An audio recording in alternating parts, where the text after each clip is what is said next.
What's going on, guys? It's me, Maker Free. I'm here with my locals winning White Forest Deck Profile. I know this isn't like a big thing or anything, but White Forest is a newer deck, and I just figured I'd show it off. I played it for the NAWCQ, but my list was very bad, and I've been just workshopping it like crazy, and ever since I've been doing better. I did well at the side event regionals, and then I worked on it a bit more, and I won locals with it. Then keep working on the deck, keep taking notes, because I feel like that's probably the smartest thing to do with this deck. So yeah, but yeah, let's go ahead and get into the deck profile. Starting off, we're playing 3 Aster. I'm gonna be pronouncing some of these names wrong. I know it's like a stellar, but I call it Aster. But yeah, Aster's the best normal summon. You guys probably know what these cards do, so I'm not gonna go too into details with them. But yeah, she's the best normal. E-Telly for the deck, summon back, recursion, whole 9 yards. Next up, we're playing 3. The fuck is this bitch's name? Rosette. That's why I know her as Rosette. It's like this is they're in German for me, so these might not even be the actual name. I think it's like a Liz or something like that. So I usually either say Rosette or a Liz. She's also crazy. I don't know why people would play her at anything under 3. I know that was the whole thing of like, oh, well, you need additional spell cards. Yes, that is the case, but you can have that argument for just about any deck or any White Forest variants and White Forest hands. So by saying, oh, you need multiple to make the things work, in my opinion, I just don't like the idea. So yeah, that's why I play 3 of her. And the effect to be able to bring back on the opponent's turn to add back to hand does come up. For the 2-0s, we're playing 2 Sylve, 2 Vucia. The reason why we're going with the 2-2 ratio is because Sylve is like the worst normal summon, but it's technically a normal summon you can do. And so you don't really want her to be in your hand, but it's better than nothing at times. As for Lucia, she is like a good extender, and if you draw her and you have a White Forest name, awesome. You preferably want to search her, but if you open her, it's fine. Next up, the White Forest variant we're playing is Centur-ion. We're playing 1 Primero, 1 Chudea. We're not playing Gargoyle. Why would you play Gargoyle?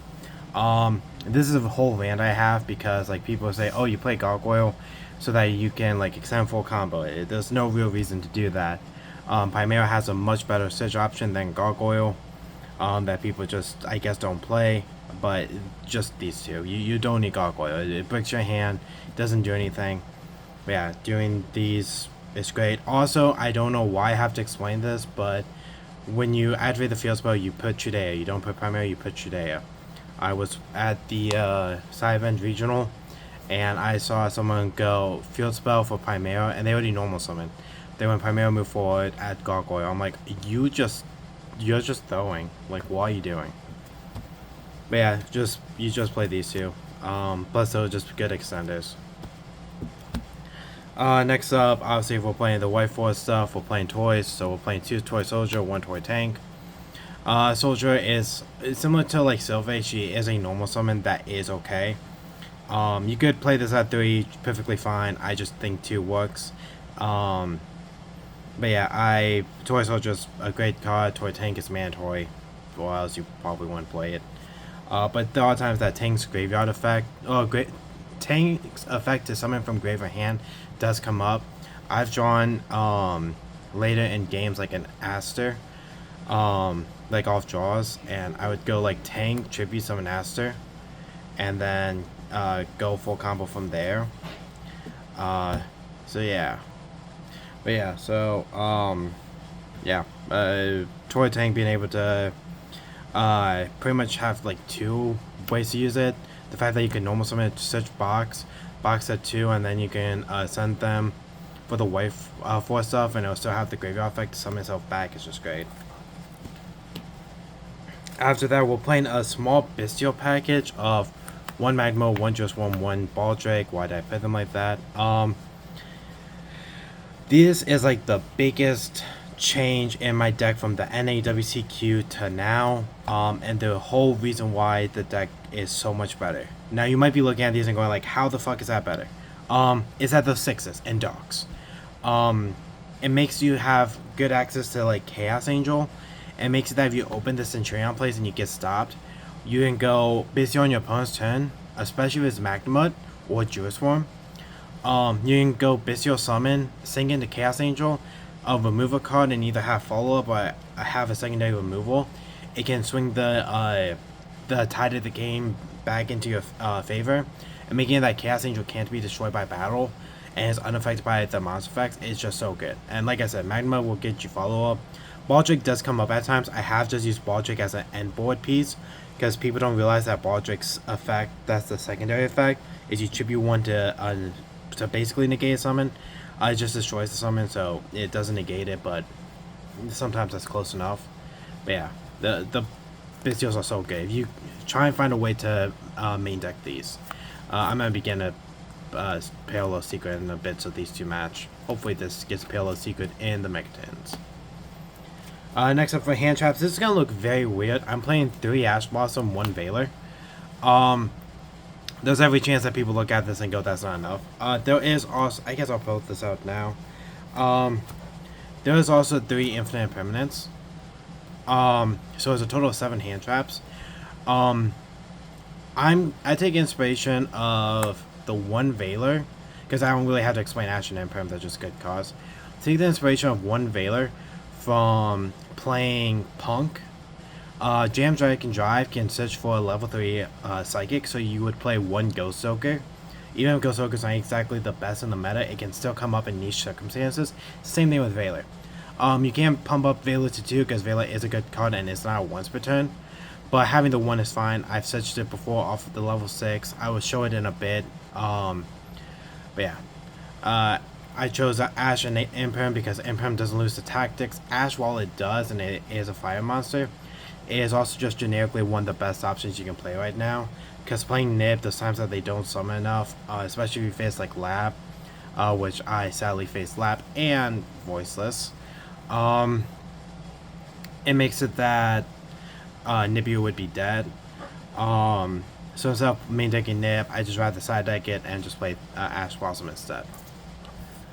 Next up onto the spell traps, we're playing 1 Tails. We're playing 1 Tails because you technically don't want to even open it, you want to search it. There's times I won't even search it, there's times that I just don't care about it, so I'll just keep in the deck. But it is technically follow-up, or not follow-up, it is technically a combo extension because it can reset itself when sent to graveyard. So you can send it twice, and you can add it back off the level 8, so you could discard it for the stand-up. So it is very useful, but you still don't want to draw it because you have to already have plays for this card to be useful. So yeah, it's not really a starter, it's an extender, but like I said, you have to already have the starting pieces. Next up, we played 3 stand-ups in Centur-ion. This is the other big change I made. I was originally only playing 2, you want to play 3. The reason why, and I actually also pull out now, we're playing 1 Wake Up. It was kind of shown to me that if you don't open Whitewood Engine, but you open a stand-up, you just play Centur-ion, because you have enough pieces to play Centur-ion. And Centur-ion still makes a Calamities, which gets you to your next turn. So, and it makes a Calamities on their turn, and makes a Blazar Dragon on your turn. So, it's just enough to get you to where you need to be. And Wake Up. Oh, the reason why we're playing 3 is because, like I said, combo starter for Centur-ion is also just a spell card to send. So you send 1 for Whitewood effects. And then next turn, if you get like the second one, because there's times you can search 2, you just use the second one for extension, or start on the next turn, or just like sends. They're just free. The Wake Up instead of the Gargoyle, because first off, it's a spell card. People think that does not matter. It matters 100%. There's times that you will open Aster and this, and what people don't realize is you can go Aster, pitch this, and then later in the turn, add it back off the level 8. So it is actually very important that you do play this. So yeah, I literally had it before that I sent this to graveyard when added back to hand, so that I could do the Centur-ion plays later, and I just added Phalanx. Or I added a second field spell. Next up, we're playing obviously a 3 toy box. Box is great. Fun fact is the soft ones for per turn. So I've had before where I'd go activate box at 2, activate box pop 2, and then just like go insane. The card's insane. It also has a battle protection effect, so it's come up against Tenpai where I just like destroy the guys. Especially with like Blaze Off, it's just fantastic. It's just extra. This card does like everything the deck could ever want. Next up for spells, we're playing Forbidden Droplet. Funny interaction with Droplet and Toy Box. When you set the toy cards and you activate Droplet to send them, they still trigger. So that's something that's kind of cool. Droplet's also just a negation. Going up into like Desiree, Appaloosa, things like that. You can use Droplet as like protection. So like one of the things I did was when like Rosette summon such Aster, normal Aster effect, send. They go chain Appaloosa, I go chain Droplets, send the Rosette, send one more card, negate Desiree, negate Desiree, negate Appaloosa, and I just can kill them from there. Especially if I send the toy cards. Like, I cannot explain how strong those toy cards are with Droplet. We're playing one Called By. Called By's great. Fuck Joel. We're playing one Legend. It's the one that can single summon on your opponent's turn and E-Telly. So why wouldn't you play it? Also, since you can recycle with level 8, you only have to play one of it. This should have been an ultra, I wish it was. But yeah. We're playing one Phalanx for combo pieces plus Still Alfalfa. I have searched this before. To like interrupt an opponent, and it's Monster Born in case if you get nipped. Finally, we play one Vanadium of Framing. We play Visas Amatara, and Amatara can search it. So yeah, it's very strong as an Omni. I wish there was a way to destroy the opponent's monster too, but doesn't. Best way is. Next up for extra deck cards. This is a new inclusion called Zappas Shrimp. It was in info. This was originally actually, hold on, what was it originally? Because some cards got switched out. I think this was originally IP, and one other card in my extra deck is SP. But I cut those cards for two reasons. First off, they don't come up that often. Second off, SP's getting reprinted soon, so I dusted it to vendor. But why am I playing Zappa Shrimp over Formula? Because I was originally playing Formula. On a special summon, not a single summon, special summon is a Nightmare Phoenix. You discard a card, destroy a back row. That could come up, and it's just, good utility card. And it's a quick effect single summon. Next up, for the two level 6 synchro monsters, we're playing one Sylvie, one Lucia. So, really quickly, I don't point out really too much, I don't think, but the QCL, and specifically this one, like, the camera won't ever do it justice. The fact that the fire is just, like, it looks amazing in it, especially QCR on Europrint. It just looks so good. Even with her in the background, they just look so good. I love the fact that I have these in QCR.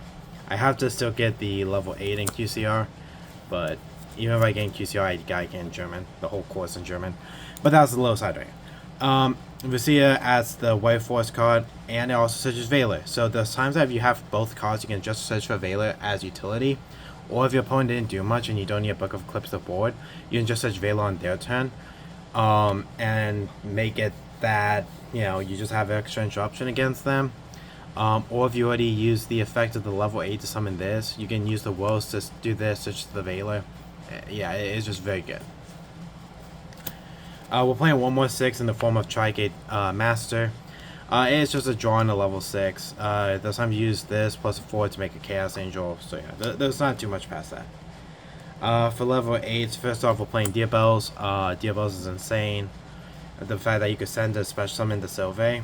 Especially since Sylvie is not a once per turn. So you can bounce Sylvie, activate Trap card, synchro summon, make another one, and then Book of Eclipse the board. It comes up and fucking love it. Love this card. Also, funny things I've added back. I've added back the Wake Up Centur-ion, I've added back Vanadium of Framing, and most importantly, I added back Called by the Grave. That shit felt broken. We're playing one Amatara for combo to search for the refrain. It's also level 8 tuner, so there's times that you can make this and then sync it off with like a toy card to make a Chaos, or not Chaos Angel, a Crimson Dragon. Next up, this is what the other replacement card. It is a pack bid, an Ignic Master pack bid. is removal for Yubel. Pat, my buddy, teammate, and owner of the team of Interstellar, Pat, he showed me this. If you're facing Yubel and you have like skill drain up, if you have a way to send this to graveyard, you can go effect, target the Yubel to put it to the background, and now it's just fucked. So yeah, also can stop. God, what can it stop? And stop. I would say it can stop Phantom, but that's not the case. It pretty much just stops Yubel from being able to kill you. Next up, the 10s. First off, we're playing Chaos Angel. This card is a godsend, and it's one of my favorite cards of all time. This card is so fucking cool.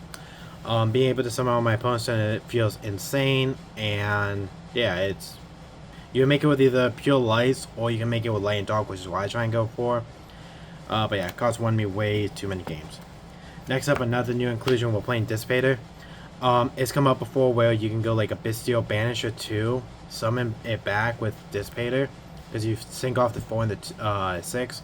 Make this Dissipator, bring back the 2, and then you could go 2-4 to do full combo. You can pretty much just add back whatever you're missing. For 12s, we're playing Legacia, not Legacia, Auxilia and Legacia. Combo extension and the plan B in case if Crimson Dragon gets stopped. Yeah, these cards just make it that you can play Centurion with White Forest. Crimson Dragon and all of his fun cards you can make with him. Turn skip, negate, plan C. Lily. That's like pretty much what the idea of those cards are. Sorry that I just hit the camera. Then I guess side deck will blow plays through these. We have a few weird ones. Side decking Joel. Joel is ass. People are saying it's going against Snake Eye Fiendsmith. Don't listen to them. The card is just ass against them. If they start with normal summon Snake Eye's Ash and search Poplar and this is the only form of interaction, congrats, you lost. They're making the full board. It doesn't matter. But it comes up against Yubel, Voices, and some Vogue decks. Next up, this is a weird one. I didn't have Molchummies, plus like my buddy told me it might be better than Molchummy. I haven't been able to use it too much, but it's still interesting. It's Fantastical Dragon Phantasme. Shout out to the 1 QCL with 2 alties. I know, I promised I wouldn't bring up rarity too much, but I don't care. It draws cards and like is a negate for Princess and Flamberge. So it can come up also technically as such football via Magmut. I haven't had a situation where it comes up yet, but I also haven't faced too much Snake Eyes recently. But yeah, this card, it just does so much. It's good against specifically Snake Eyes, Plan Link, things like that. Next up for 2 ofs, I'm playing 2 Nibiru and 2 DD Crow. Crow's gonna get cut because this card fucking sucks. It comes up against Fiendsmith. That is all it comes up against. It sucks. I don't even cite it anymore. 2 Nibs. It might get bumped up to 3. It might be cut soon. I don't know. It can come up against Fiendsmith Snake Eyes. But like you have to open like God for that to happen, and they have to open suboptimal. So I don't know. It's Nip. You know the card. 2 Cosmic. This is to stop floodgates. Kind of mid, to be honest. It didn't come up too much because it feels like if they like open the floodgate, they probably also have like interactions against you. Like they'll just go Desiree negate, and it just doesn't fucking matter. Finally, we're playing 3 fun card in Skill Drain. I don't think I have to explain this card. But yeah, that was my White Forest Centur-ion Deck Profile. I hope you guys enjoyed it. And as I did pretty dog shit with it. Again, though, my list was like really bad. Those things I learned from that event, and I adjusted to the deck and made it as good as I can. I'm obviously still learning with it, and yeah, hopefully you guys will be able to see me playing this deck soon in like videos and shit. But yeah, really quickly for shoutouts, shout out Team Interstellar specifically because I have specific ones on this one. The biggest shout out to Johnson. Johnson showed me everything I know with this deck. He's helped me out so much. I keep going to him for like opinions and stuff. He's helped me out big time. So special shout out to Johnson specifically. Also shout outs to Wiggins and Mike and Will for helping me get the White Forest cards. Because of something that came up that I'm not gonna talk about. I basically had a harder time to get them before NAS, and those guys helped me big time to get the cards. Let's see, who else should I shout out? Shout out to Eric. And God, who pulled the boost? Oh, it was Eric and Wiggins for pulling the 2 QCRs and selling them to me. Yeah, but shout out the whole team. And yeah, so with that being said, thank you guys for signing out. This will make free signing out. Make sure to have a nice day, and I'll see you guys later. Bye.